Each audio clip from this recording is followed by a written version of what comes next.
멋진 몸을 만들기 위해서는 체지방을 낮추는 게 핵심입니다. 근육량이 같을 때뿐만 아니라 심지어 더 적은 근육량이지만 체지방이 작은 사람의 몸이 훨씬 더 멋있게 보이는 경우가 많기 때문이죠. 하지만 체지방을 낮추는 것이 어렵다는 게 문제입니다. 끼니 때마다 고단백 저탄수 식단을 유지해야 되며 대부분 맛있는 음식은 다이어트에 독이 되기 때문에 자기 절제력이 상당히 많이 필요하게 됩니다. 그리고 그렇게 고생해서 체지방을 빼낸다 하더라도 더 큰 문제는 일시적일 확률이 높다는 거죠. 요요 현상으로 인해 금방 다시 예전의 몸으로 돌아가 버리게 됩니다. 과연 체지방을 빼는 게 그렇게 힘든 걸까요? 결론만 말씀드리자면 아닙니다. 딱 세 가지만 하면 누구나 가능합니다. 그것은 유산소 운동, 큰 근육 위주의 웨이트 트레이닝, 마지막으로 당과 멀어지기입니다. 안녕하세요, 엄들입니다. 오늘은 제가 일반식을 먹어가면서 체지방 9%, 10%대를 유지한 방법에 대해서 이야기를 나눠보고자 합니다. 먼저 이건 제 최근의 몸 사진하고 인바디 결과입니다. 체지방이 9.7%로 한자리대입니다. 한창 프로젝트가 진행 중이라 하루 평균 20분 정도 운동하면서 유지하고 있고요. 이렇게 몸을 유지하고는 있지만 사실 저는 일반식을 먹었습니다. 아침에는 편의점 도시락을 먹고요. 점심에는 회사 앞 한바식당 혹은 사내 식당에서 일반식을 먹었습니다. 저녁은 주로 회사 숙소 근처에 있는 식당에서 해결하고 있고요. 그리고 가끔씩 라면도 먹고 술도 한 잔씩은 먹습니다. 그렇게 많이 먹지는 않고 있어요. 하지만 저는 그렇게 운동하면서도 체지방이 낮게 유지되고 있습니다. 자, 어떻게 이렇게 할 수 있느냐? 첫 번째가 하루에 2만 보이 이상 걷는 겁니다.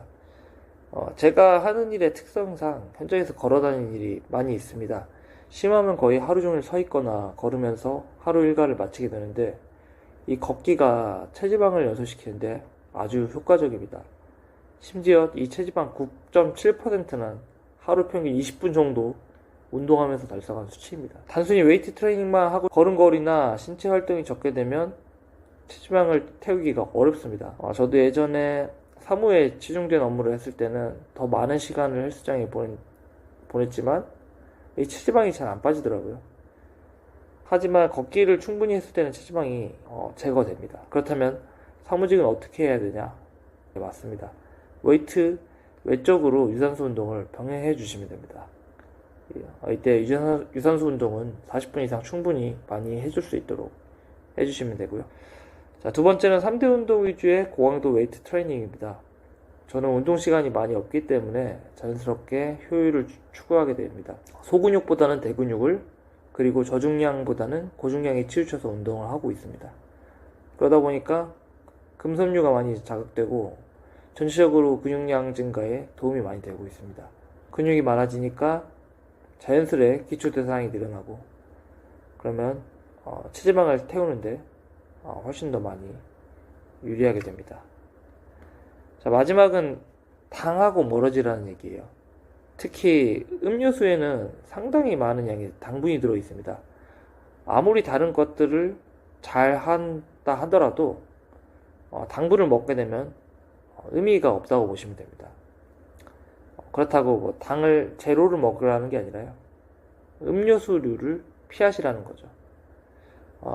제가 2018년 여름 한창 더웠을 때 하루에 게토레이를 한 캔씩 먹었는데 이걸 뭐 한 달 이렇게 먹다 보니까 몸에 살이 불어나더라고요. 이건 운동을 해도 그 운동한 효과가 크게 없었습니다. 계속 체지방은 늘고 몸에 살은 늘어나 그런 현상이 발생했습니다. 그래서 여러분들도 힘들게 운동하시고 식단도 먹는 것도 어느 정도 조절하셨겠지만 당을 안 먹는 게 가장 중요하다는 거 잊지 마셔야 됩니다. 자, 오늘 세 가지를 활용하시면 먹고 싶은 것들 먹으면서 충분히 체지방을 낮출 수 있을 겁니다. 가장 중요한 것은 유지를 어렵지 않게 할 수 있다는 겁니다. 스트레스 받지 말고 운동해서 꼭 멋진 몸 만드시길 바라도록 하겠습니다. 오늘도 영상 봐주셔서 감사합니다. 행복한 하루 되세요.